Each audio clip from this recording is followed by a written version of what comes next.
In conflict claims more lives. According to Israeli police, 2 Palestinian gunmen fired at a bus in Jerusalem before driving to the Old City, where an officer shot and killed them. In the West Bank, a Palestinian man was shot dead after he's said to have tried to stab Israeli soldiers at a checkpoint near Kalkilia. The attacks follow 4 yesterday, including one in Jaffa, in which an American tourist was killed while the U.S. Vice President Joe Biden was nearby. That's the BBC's Yolanda Nell. North Korea publicizing a purported mock-up of a key part of a nuclear warhead, with leader Kim Jong-un saying his country has developed miniaturized atomic bombs that can be placed on missiles. North Korean newspaper carries photos on its front page. They show Kim, a nuclear scientist, standing beside what appears to be a model warhead part. News and analysis at townhall.com. Lockheed Martin's Aeronautics Division wants to trim its workforce by up to 1,000 employees. The company is offering the voluntary program to mid-level employees in 7 locations. They include Fort Worth, Texas, Marietta, Georgia, Palmdale, California, Meridian, Mississippi, Clarksburg, West Virginia, Patuxent River, Maryland, and Edwards Air Force Base, California. The Fort Worth-based Lockheed Martin Aeronautics makes fighter jets, including the F-35 and the F-22. Correspondent Jeremy House. Katie Couric, Chris Matthews, Newt Gingrich, Wayne Newton, and even Mr. T. They'll be among the mourners attending Friday's funeral for Nancy Reagan. 3 days of solemn ceremonies for the former First Lady begin today. Also attending Friday's service will be Captain Christopher Bolt, commanding officer of the USS Ronald Reagan. Nancy Reagan to be laid to rest next to the president on the grounds of his library. More on these stories at townhall.com. When it comes to automobile service in Hampton Roads, Fink's Car Care is the destination locals have counted on for decades. Family owned and operated, they specialize in transmission service, oil changes, state inspection, radiator service, tires, alignments, and showcase Win automotive products. Fink's does it all. Military and senior discounts are available. Find them on Facebook and visit them on South Military Highway in Chesapeake and Victory Boulevard in Portsmouth, Monday through Saturday. For more, log on to finkscarcare.com and call 545-3573 today.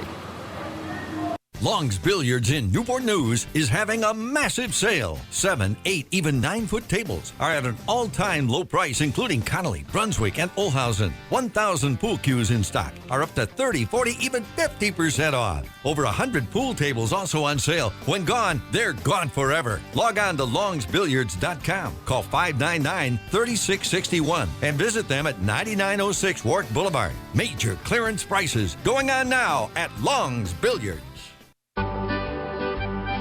People in Chesapeake and Hampton Roads have come to expect the finest Italian food at Spaghetti Eddie's. In addition to great lunch and dinner served daily, this fine establishment caters to and can host your party. Call 484-7301 for their Taylor Road location and call 410-5500 for their restaurant in Greenbrier. For more, log on to SpaghettiEddiesPizzaCafe.com.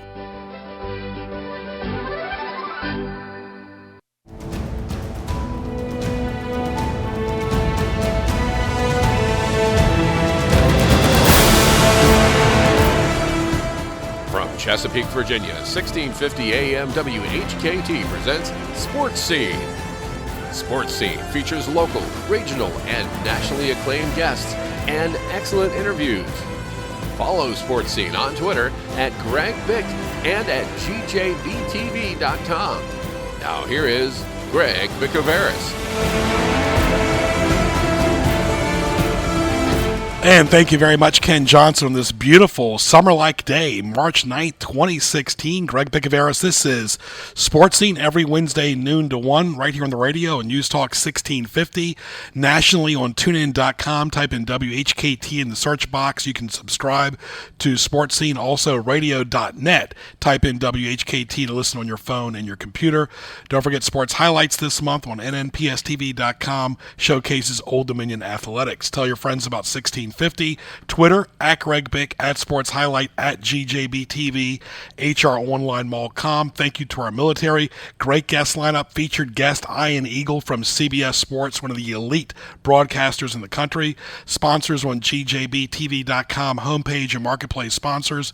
Guest lineup presented by Mi Casita Mexican Restaurant with 2 great Virginia Beach locations. Phone line presented by Hampton Roads, OnlineMall.com. Browse, shop, visit.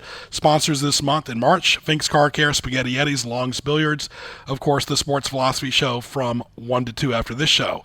March Madness going on. As Ken, you talk about the road to the White House. That's always interesting. We mix it up here on Sports Scene. Great interviews, business segments, highlights, commentary, and of course, what teased me off. We'll get testimonials from CP Shucker, Saffron, Outback, and Tokyo as well.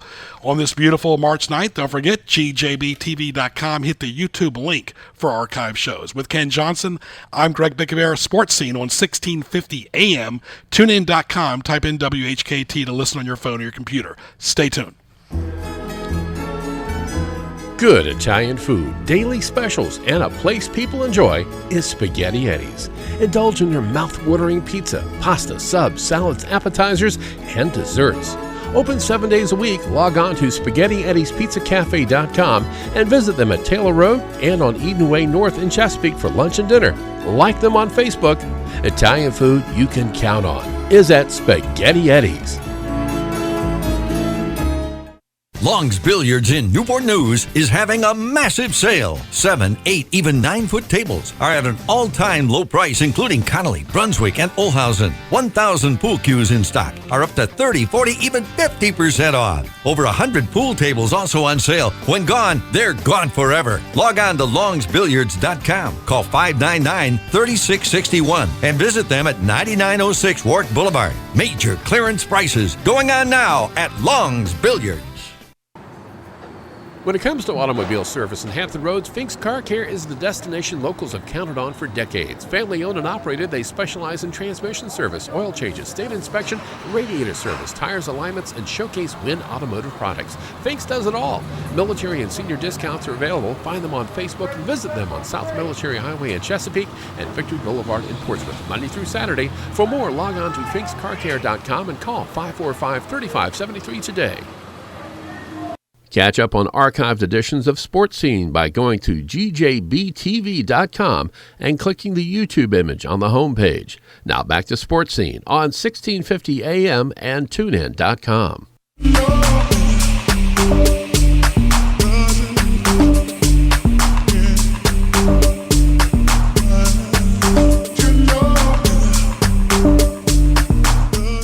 All right, welcome back to Sports Scene, live right here on the radio, tunein.com, type in WHKT, also radio.net, type in WHKT, 1650 AM, your 10,000-watt voice of Hampton Roads. It's a pleasure to welcome Ian Eagle, who has worked for CBS, TNT, the Tennis Channel, the Nets, Westwood One, the Jets, done tons of commercials and so much more. You've seen him on NBA TV as well. Let's welcome Ian Eagle. How are you, my friend? Hey, Greg, how you doing? Good to talk to you. Good. I got to admit, Ian, I've worked 3 CBS games so far in January and February in basketball. I've had Ian withdrawal, and me and my friend Brian Sealing, who I adore, who's got the great future ahead of him as a producer and director.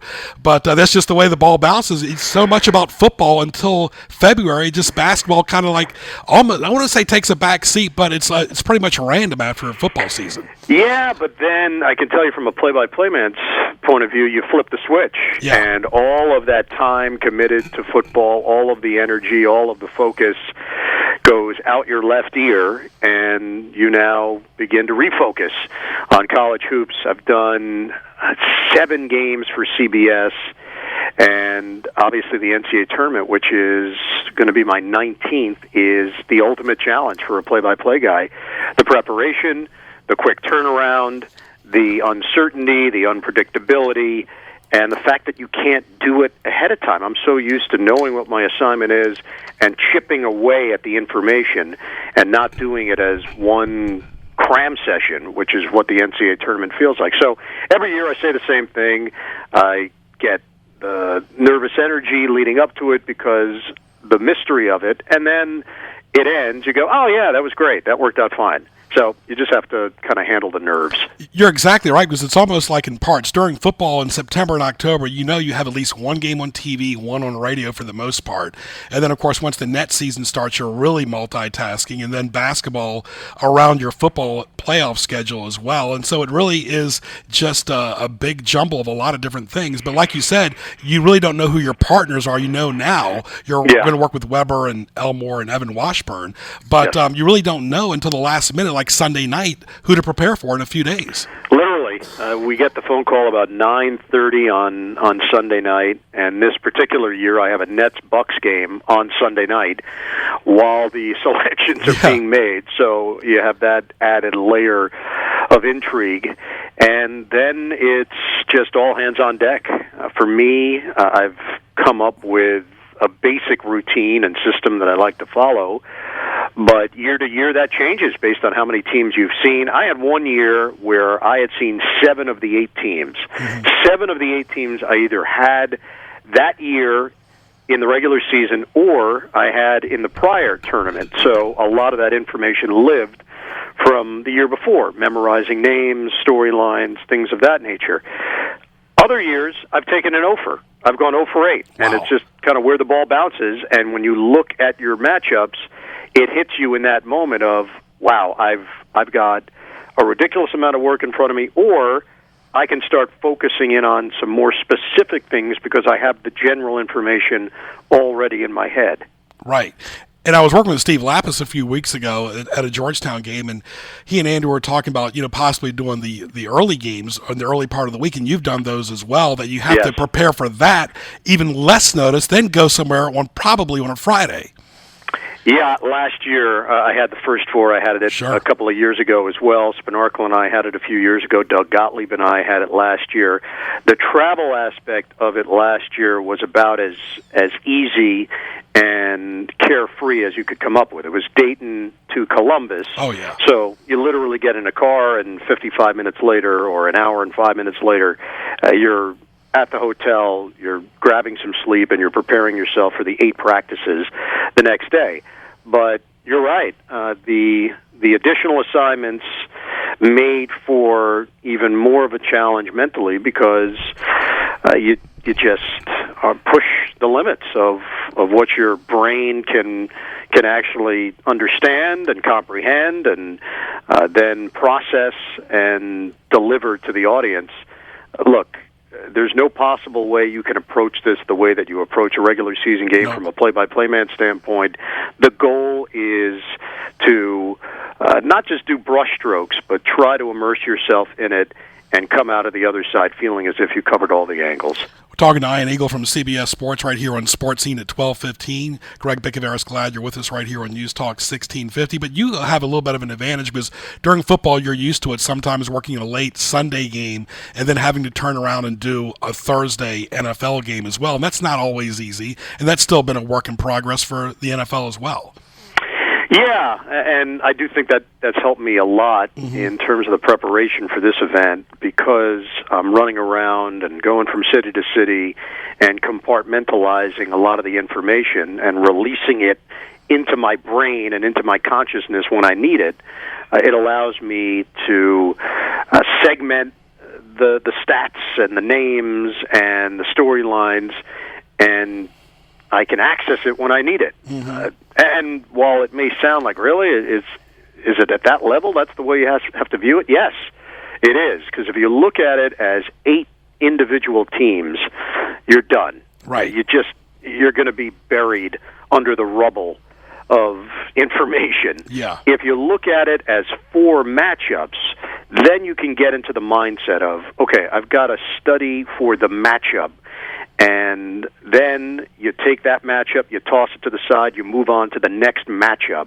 That's the way that I've always tried to view it. I literally, physically have folders set up, and I'm ready to fill those folders with information the second I get my assignment, and it's 4 separate folders for the 4 separate matchups, and you're trying to get into that mindset of the matchup as opposed to the 8 individual teams.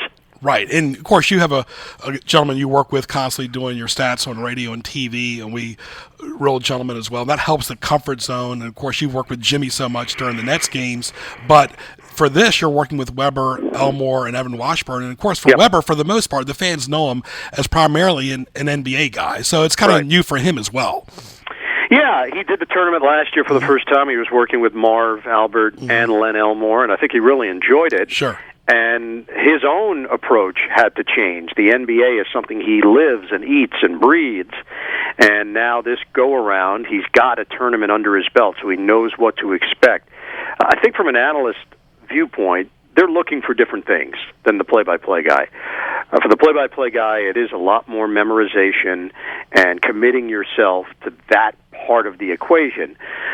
For the analysts, it's more about style of play, what the coaches like to do, and learning their tendencies, and then doing the best you can to familiarize yourself with the players, but watching film and just getting a general feel for what these teams like to do.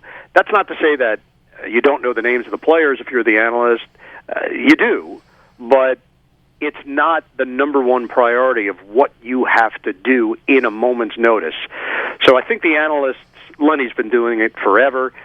Chris is still new to it from a NCAA tournament standpoint. Sure. But at the end of the day, Greg, they still have to talk basketball. Right. They still have to live in the moment of the game, strategy, circumstance, and what's on the line. Always remembering what's at stake here. What's the big picture of what we're doing? There's a larger scope to all of these games. We get into the micro so much for the teams that we're covering. There's still the macro, which is the tournament itself. Right, and you're exactly right. Not to mention, a lot of fans don't realize that, I've had a chance to announce 3 local games, one time. That's a lot. I did 3 baseball or 3 basketball, whatever. You're doing 4 basketball. You're getting there in the morning. You're not back till, like you said to Rich Eisen a few days ago, till 2 o'clock in the morning sometimes. Yeah. And your mental energy, you got a proper nutrition, hydrated, Ian. It all comes into factor. The night before, forget about it. You have to be in bed early.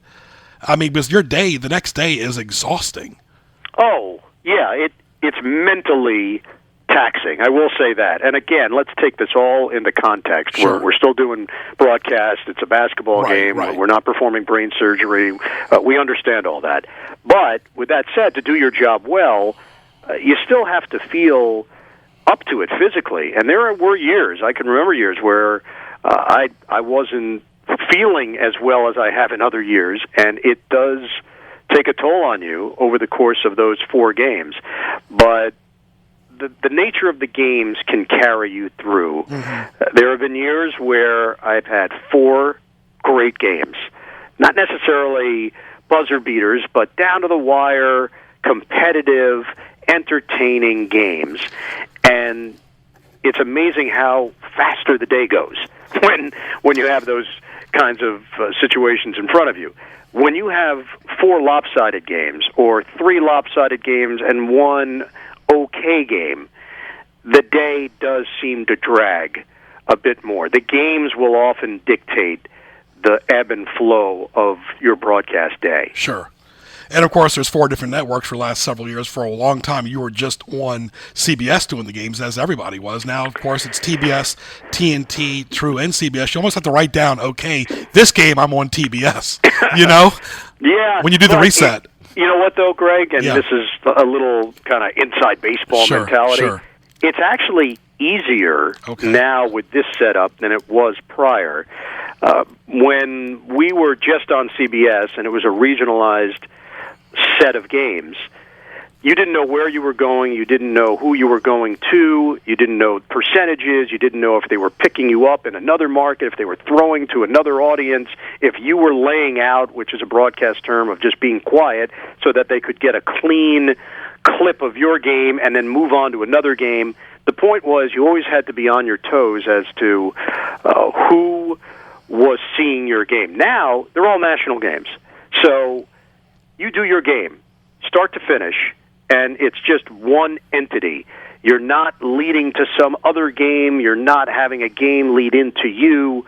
It's just the same kind of approach you would have when you're just doing your game. You're not worried about all the extraneous stuff. So it really has turned out to be a perfect marriage between CBS and Turner, and the fact that there are outlets, enough of them, for fans to see the team that they want. Ultimately, that's what fans wanted. They wanted to know that they could see their team and they didn't have to worry about going out to a local bar or heading over across state lines to get a different affiliate. To me, that was the next step for this tournament, and this partnership has allowed that to happen. And now you can't go back. We could never go back to the old way. This way works. There was something a about the old way, Greg, that I'm sure you appreciated, and I know a lot of fans appreciated, and that was that first and second day of the tournament was high-wire television viewing of getting from one game to the other. They're down to 5 seconds left in this game. We're going to take you to that game. We're going to come back to this. It was exciting. It was great TV, but we've advanced past that. Now, fans expect to see the game they want to see, and you know what? They deserve to. And not to mention, too, Ians, we're talking to Ian Eagle from CBS Sports. This is the first year, though, if I'm not mistaken, the Final Four is going to be exclusively on TBS in the championship. Yes. So a lot of fans are going to be going on Monday night who might have watched it the casual, let's say, Super Bowl fan, and realize it's going to be on TBS. Yeah, it is. And I think there was a day and age where if that happened, people could be up in arms. Wait a second, you tell me that this isn't going to be on my normal over-the-air channel? Now, the lines have blurred quite a bit. And there was also a time where it was hard to find things. We know now with cable television, I'm not assuming that every person has cable, I recognize that, but they are going to provide it, I believe, on a stream as well. So if you have an internet connection but you don't have cable, then you might be able to pick it up on your iPad or on your PC or on your laptop, whatever it might be. The bottom line is you'll find it. We're at a point now, it's not hard to find programming. Your local cable companies or DirecTV, they list everything for you. You hit one button, it takes you to all your sports menus, and if you want to watch this game, you're going to be able to watch this game. You're right about the casual fan. There will be people tuning in that expect to see it on the channel and network that they've seen it for years. It's going to be on a different channel, but the coverage is going to feel like the coverage that they've grown accustomed to. That's really the great thing, I think, that's happened between this Turner and CBS partnership. The fact of the matter is, it's been a nice blend, and it's been interesting to hear some of the Turner voices with the CBS voices, and it really has been symbiotic. Especially for you, too, because you do NBA as well, as does Kevin Harlan, and it's just a great mix, of NBA talent as well as college basketball talent, and you know this firsthand, that a lot of times college basketball kind of gets dwarfed until after the Super Bowl is over with, so I'm glad they're getting their showcase. The NBA fans will always have the NBA first, but this is a time that, the North Carolinas and the Michigan States get their say in the crowded TV world as well. Yeah, and Greg, this is how it works every year. Yeah. We ramp it up right around this time of year. People that may not have been following college basketball throughout the year, you're going to have the fans that are diehards, that they live this. Those people are always going to be in the moment and present. Then you have the folks that right around tournament time they'll get interested, and then you have a faction of the fans that really pay no attention to college basketball until the tournament because they're sucked in by the brackets and filling out an office pool, or they went to a certain school and that school made the NCAA tournament for the first time in 12 years. So all of a sudden now they want to know who they're playing and who's in their bracket and what city are they going to.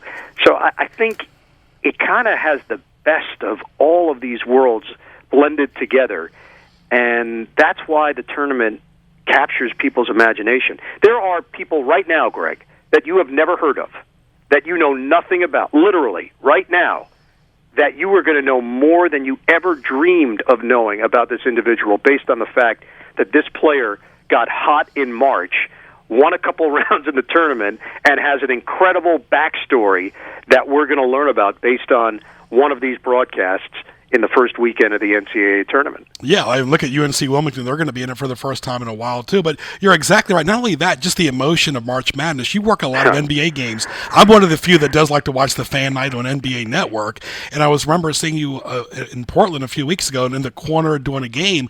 While it's difficult for broadcasters, too, but at the network level, the NCAA tournament, you're normally in the middle. You have a good table. But at the NBA level, the players at the end of the game, they don't even shake hands sometimes. They go about their business. There's no storming the court. Well, college basketball is almost like youth relived again. While NBA, I'm an NBA guy. I love the NBA, but it's almost like same old until their playoffs start. Then it's really exhilarating. I want to go back to one thing that you said about UNC Wilmington because it jarred a memory from my brain. Yeah, this is my 19th NCAA tournament. my second NCAA tournament, I had UNC Wilmington, and they knocked off, I want to say, USC in a huge upset. Mm-hmm. And a player on that team, again, nobody had heard of. Brett Blizzard led the way for the Seahawks, and I called the action, and that will always be part of my memory of this tournament. Those are the kind of things that happen in this NCAA tournament. So you mentioned UNC Wilmington. They haven't been around for a while, but it does give you a sense of how sports fans catalog things.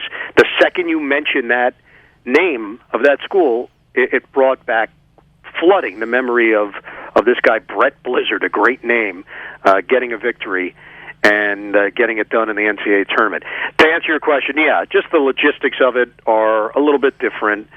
I think the fact that I did local sports and the Nets for as long as I have put me in a position where nothing really bugs me or bothers me about location of where we are, equipment, all of that stuff. You learn to roll with the punches when you do local TV. Not everything is perfect. Now you get to the network level and there are more people assigned to help you, and you've got great support and you've got the best equipment and what have you. In a perfect world, that's the way it's supposed to be. But based on my background, I just never take any of that stuff for granted. So if things are a little bit off, if things aren't set up exactly the way you like, you got to live with it. Figure it out. Because ultimately, Greg, as you know, and you've been in this business a long time, the viewers don't care. No. They don't want to hear your sob stories about the fact that your microphone doesn't fit right, or the monitor has a little bit of a hit in it every 8 seconds. It's irrelevant. Right. It's you're exactly irrelevant right. to the final product. Well, I remember 10 years ago, you and I worked at Jets preseason game in Washington. You remember that, in 06. Oh. And we were in I believe it was like a radio booth doing the game. It was hot in the summer, and it was just a miserable day. But you were so used to being in the main TV booth. Right. I got to give you a lot of credit. And not only that, you're doing these games, from going from one NBA city to another. So you're used to like that Thursday or Friday grind. I am. But, so a little bit more than most. And Greg, I think that game is a personal memory that my broadcast partner Greg Buttle. Oh yeah. He actually upchucked in the booth. Yeah. Yes, he had a bad tuna salad sandwich for lunch. Mm-hmm. He had lunch with his sister who lived in the Washington, D.C. area. Yep. I don't know if she poisoned him. I'm still not sure what happened. But I do know that he at one point had to exit the booth during the action. Yes. Because he was violently ill, and I ended up doing a long stretch of the second quarter, I believe it was, by myself.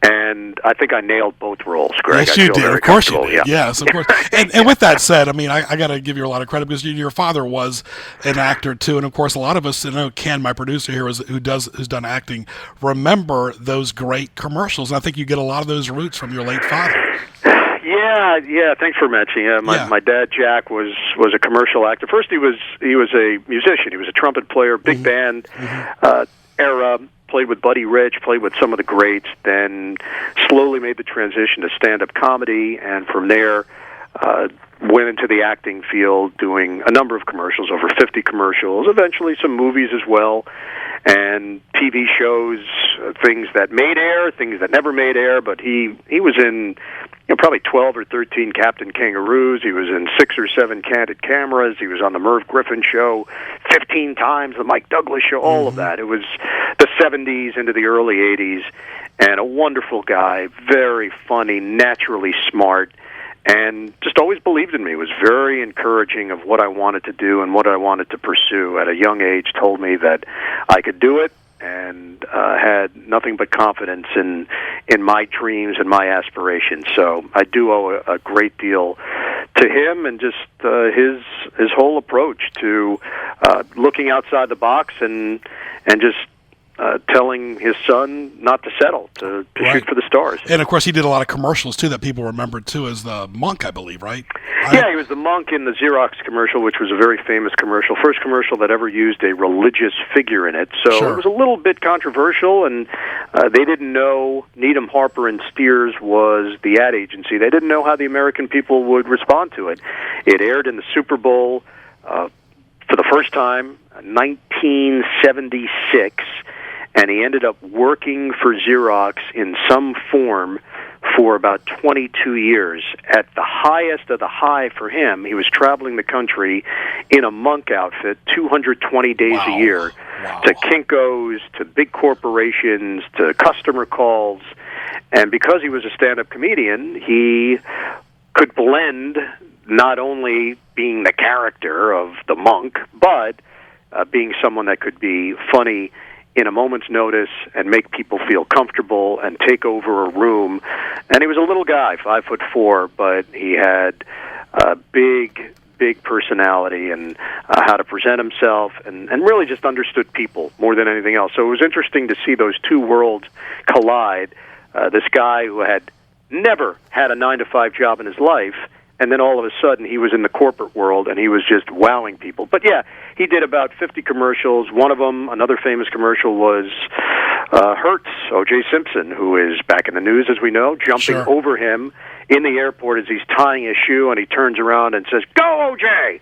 Yeah, that was a big spot way back when for Hertz. But Fleischmann's margarine, he was Mr. Cholesterol, Carefree, gum, you name it, Hunt's, tomato ketchup, Gillette. He was the first face where the woman's hand came out and caressed the face after a shave. You never saw the woman, you just saw her hand. So all of these very famous commercials that he happened to be a part of through the years, he was a special guy. Absolutely. I appreciate you bringing him up, Greg.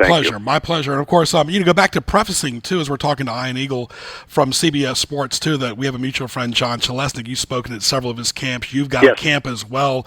And you and I both have New York roots. I've interned at WCBS. That it's not always where you work, but it really comes down, because you've seen it a lot. You've worked at all the different levels, the local, regional, national, tennis channel, whatever, different production crews, on air, behind the scenes. Some people do both.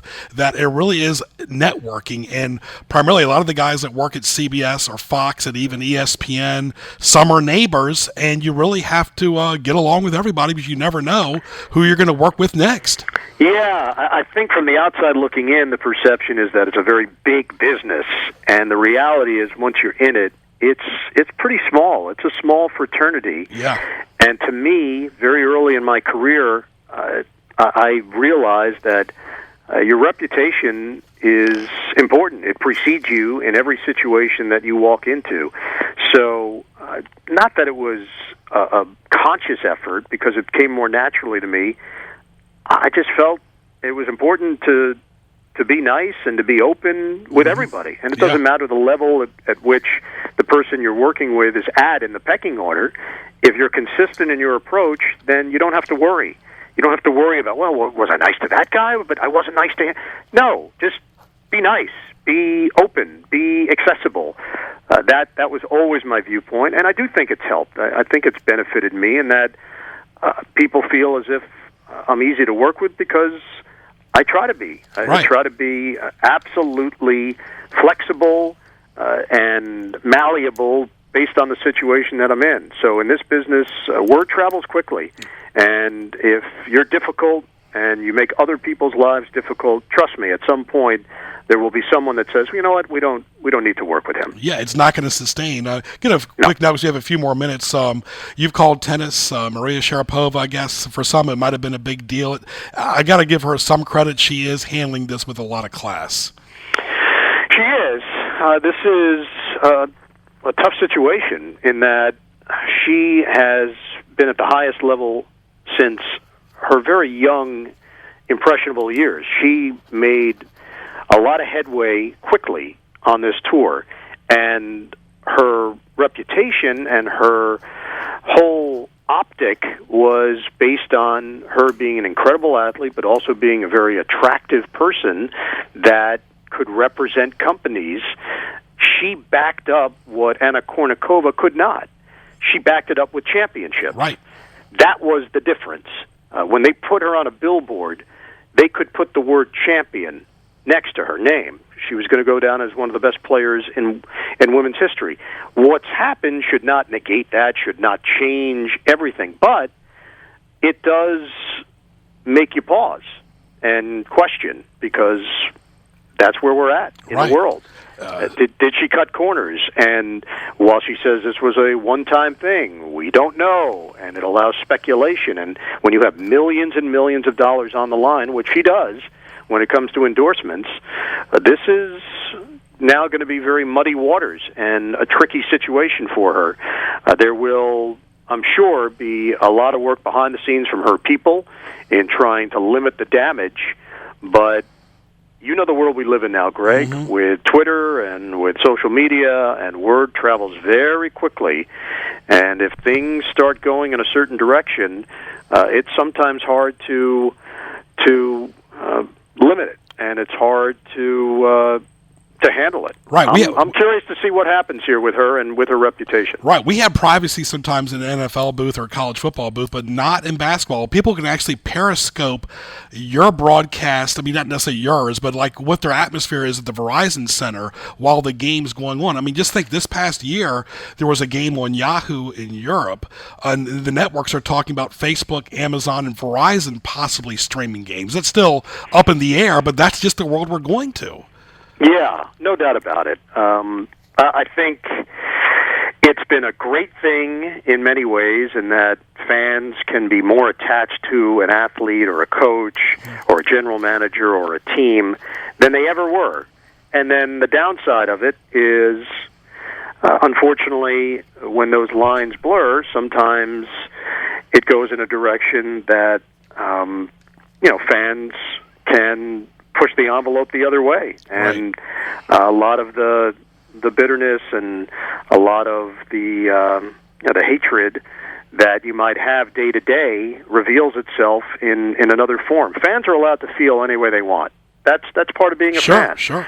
But when you're sharing it on social media with athletes and with general managers and owners, there's no real sense of responsibility. You can just say what you want to say and move on with your day. In the world of journalism, it doesn't work that way.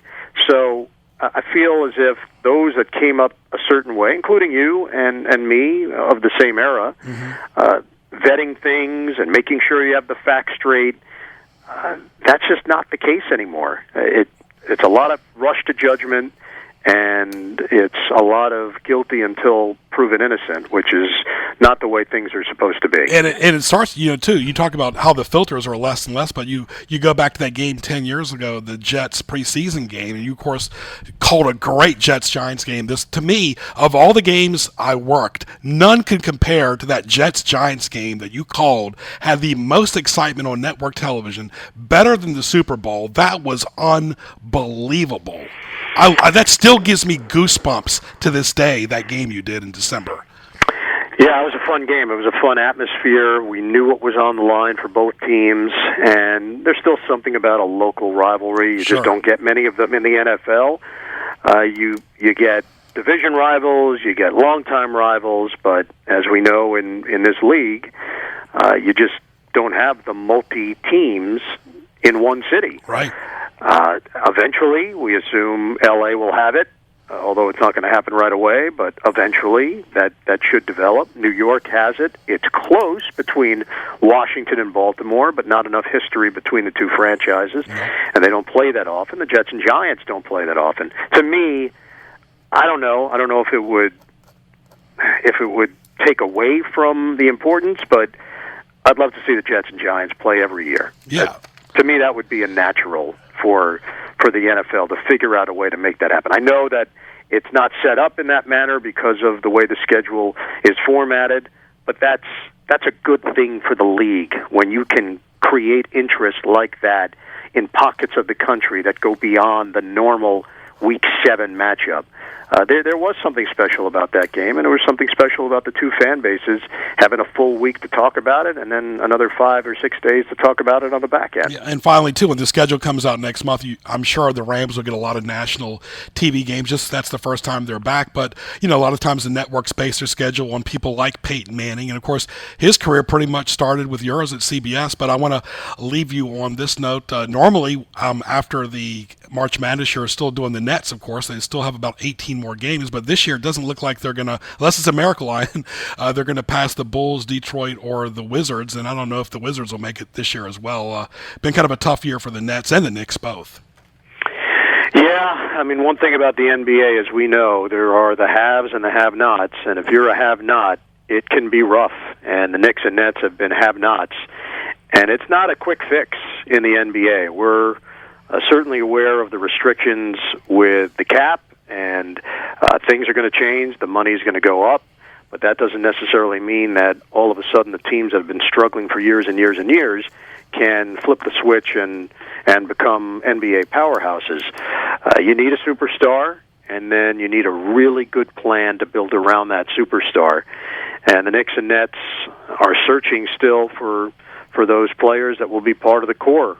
The Knicks feel like they've got something in Porzingis, but now they got to surround him with the right talent and the right coach and the right game plan. The Nets feel like Brook Lopez is someone that can be a part of the group, but is he the guy? And a new GM with a new perspective comes from the San Antonio Spurs. I don't think he's going to do it in a manner that is trading away assets and trying to just quickly become a factor. That obviously is what the Nets are now dealing with the aftermath of, and I think they're going to change their approach, and they're going to be a bit more measured in how they go about their business and how they select and analyze talent. Yep. Finally, just two quick nuggets. Bill Raftery, you worked with him so many times. I remember we had a game a couple months ago, a CBS game in Washington, that his son was doing a documentary on him, and that was a really neat thing that's going to be coming out here very soon. And also, Peyton Manning, you've called several of his games on TV and radio, both. Yeah. The Bill Raftery documentary, excited to see it. I know that Billy, his son, has done a large volume of interviews to get the full picture of Bill. Simply put, Bill is the best. Oh, yes. And I worked with him for 8 years on the Nets. I've worked with him for 22 years, from the start of my net relationship to the CBS relationship now, and as close as we are on the air, which is very close, we're actually closer off the air. He's one of the best friends that I have in this world. So I think the fans are going to be really treated to something special, just to document his life and the way he goes about his business day to day, the way he treats people. Just a special guy. Mm-hmm. The flip side on Peyton Manning, who may have a broadcast career in front of him. The first game I did for CBS NFL was Peyton Manning's first game as a professional player. Miami against Indianapolis, September of 1998. Walked into the production meeting, my first production meeting. Peyton Manning was the first person we met with, and he walked in, gave us 20 minutes, walked out of the room, and I thought to myself, wow, this is pretty incredible. The NFL players are something special. What this guy just did, he hasn't even played a game, and I was blown away by how he handled himself in that meeting. I quickly realized that I was wrong. It was not NFL players that were unbelievable in these production meetings. It was just Peyton Manning. Peyton Manning was that good, even in his first crack at it. That's how impressive he was. And obviously on the field, we know what all the accomplishments are. I'm curious. I don't know what he's going to do. He has so many options, and broadcasting is just one of them. If he chooses to do it, he'll be excellent at it, Greg. He doesn't do anything that he's not going to be good at. Oh, he prepares. He's just one of those people. You meet those people every now and again in your life, and he's one of those people. If he commits his mind and his time and his energy to it, he'll be among the best doing it. It's that simple. It goes back to that it factor. Ian, always a pleasure to talk to you. Hopefully see you down the road. Good luck. I know you won't be finding out where you're going to be going till late Sunday night, but safe travels and good luck with the Nets the rest of the season as well. You got it, Greg. Great to talk to you. We'll see you soon. Very good. My pleasure. Ian Eagle, one of the greats, one of the top voices of CBS Sports, also Westwood One, and, of course, NBA with the Nets as well. Stay tuned for more of Sports Scene after these messages. Good Italian food, daily specials, and a place people enjoy is Spaghetti Eddie's. Indulge in your mouth-watering pizza, pasta, subs, salads, appetizers, and desserts. Open 7 days a week. Log on to SpaghettiEddie'sPizzaCafe.com and visit them at Taylor Road and on Eden Way North in Chesapeake for lunch and dinner. Like them on Facebook. Italian food you can count on is at Spaghetti Eddie's. When it comes to automobile service in Hampton Roads, Fink's Car Care is the destination locals have counted on for decades. Family owned and operated, they specialize in transmission service, oil changes, state inspection, radiator service, tires, alignments, and showcase Win Automotive products. Fink's does it all. Military and senior discounts are available. Find them on Facebook and visit them on South Military Highway in Chesapeake and Victory Boulevard in Portsmouth, Monday through Saturday. For more, log on to finkscarcare.com and call 545-3573 today. Interact with Sports Scene on Twitter at Greg Bick. Email the show, bicogb@hotmail.com. Now back to Greg Bicouvaris in the Hampton Roads Online Mall.com studios. It's now time for Greg's Highlights, presented by Hampton Roads Online Mall.com. And what a great guest, Ian Eagle from CBS Sports right here on Sports Scene. Don't forget gjbtv.com. Hit the YouTube link for archive shows. The premier buffet in Hampton Roads is open.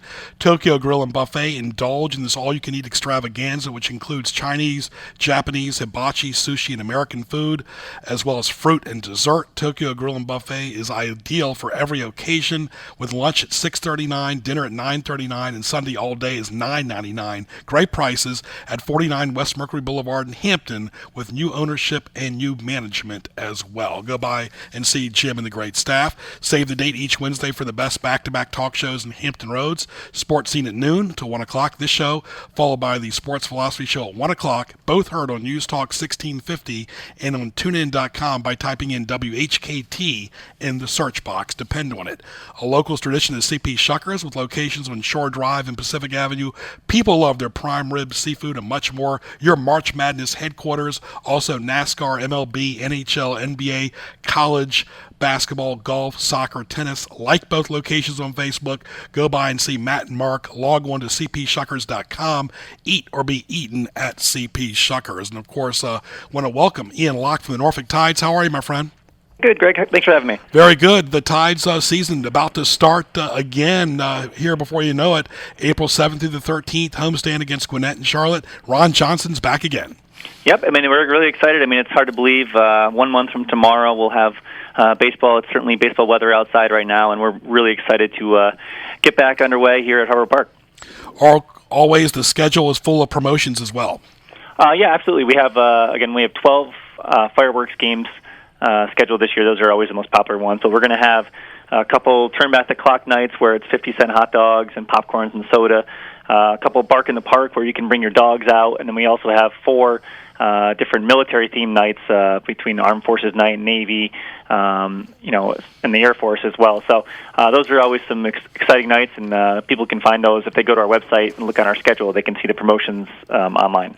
What do you expect from the Tides during spring training going toward the season opening? It's crazy. I mean, the Orioles the last couple of years have been so reliant on the Tides, kind of using the Tides almost as an extended bench.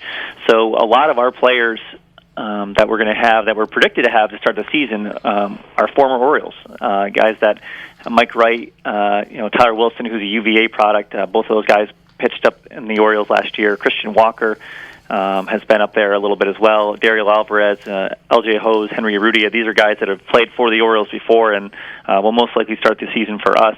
And also we have Ron Johnson back, who you've talked to before, and Ron's the winningest manager in Tides history and was named the manager of the year in the league last year after we made the playoffs. So we're looking forward to the start of the year, and we should be a pretty good team starting off. Talking to Ian Locke from the Norfolk Tides, Greg Bicouvaris. This is Sports Scene live on the radio, 1650 AM, tunein.com. Type in WHKT, also radio.net.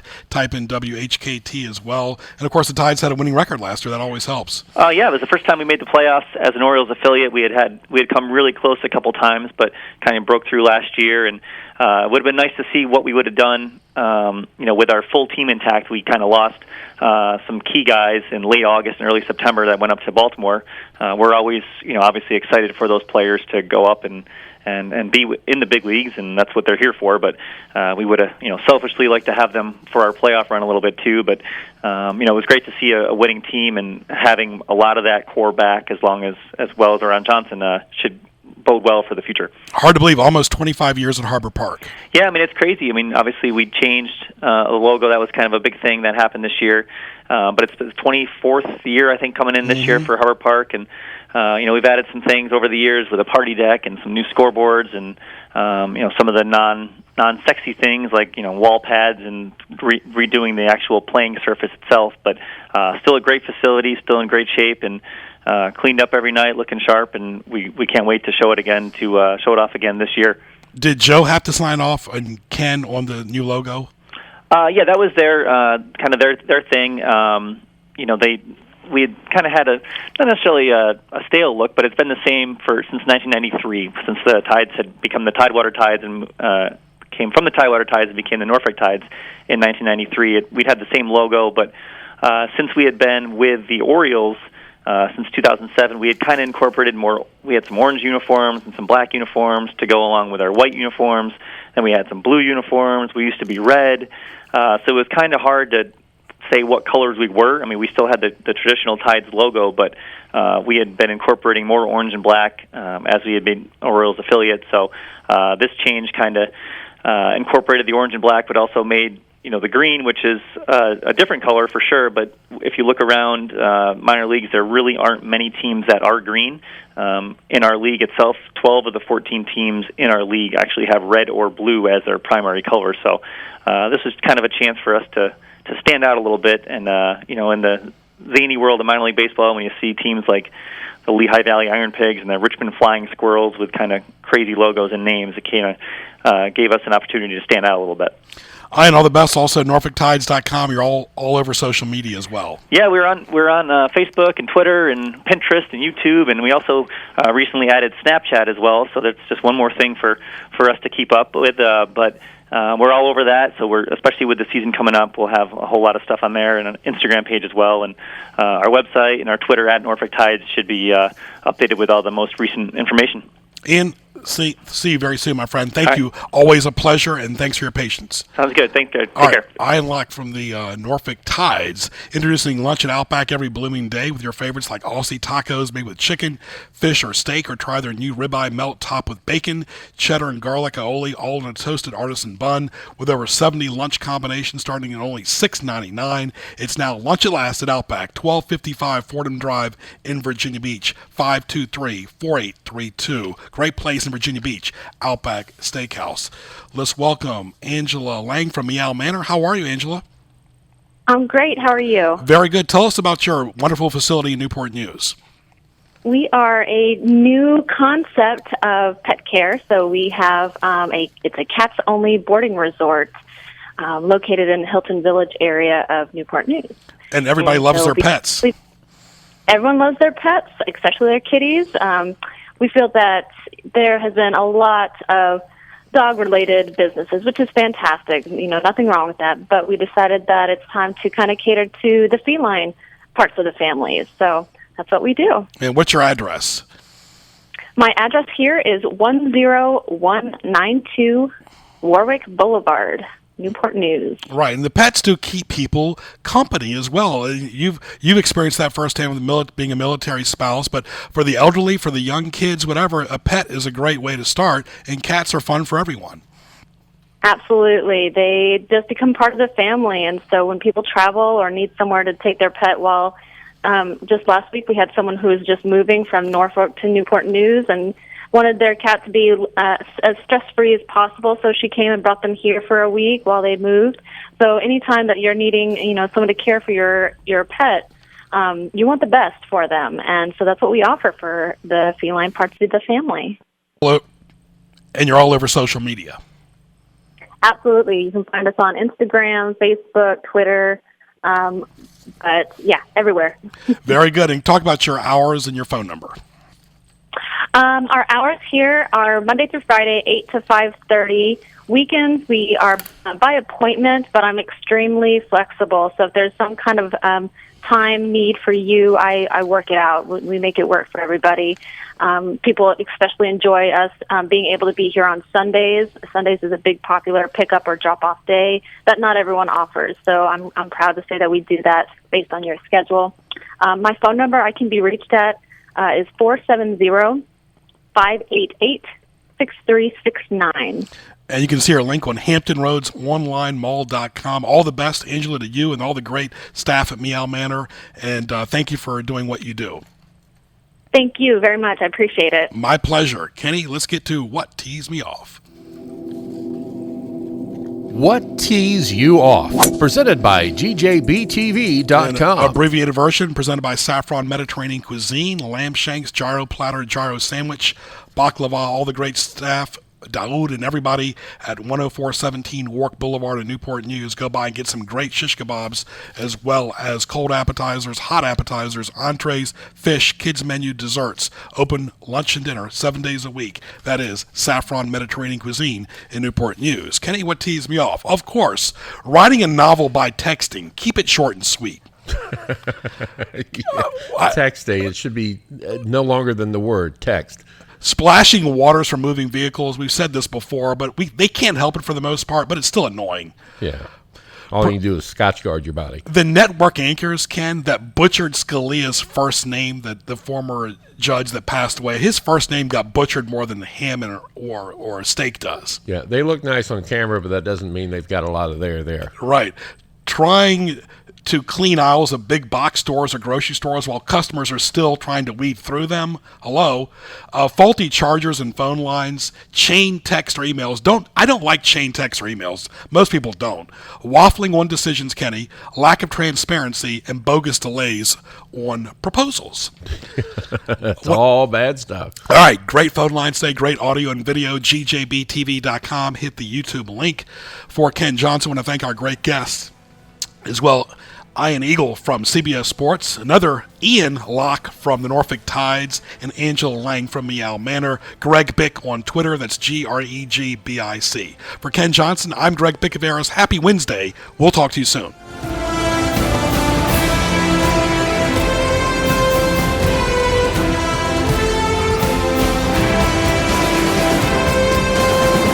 AM 1650 WHKT Portsmouth, 1 p.m. News this hour from Town Hall.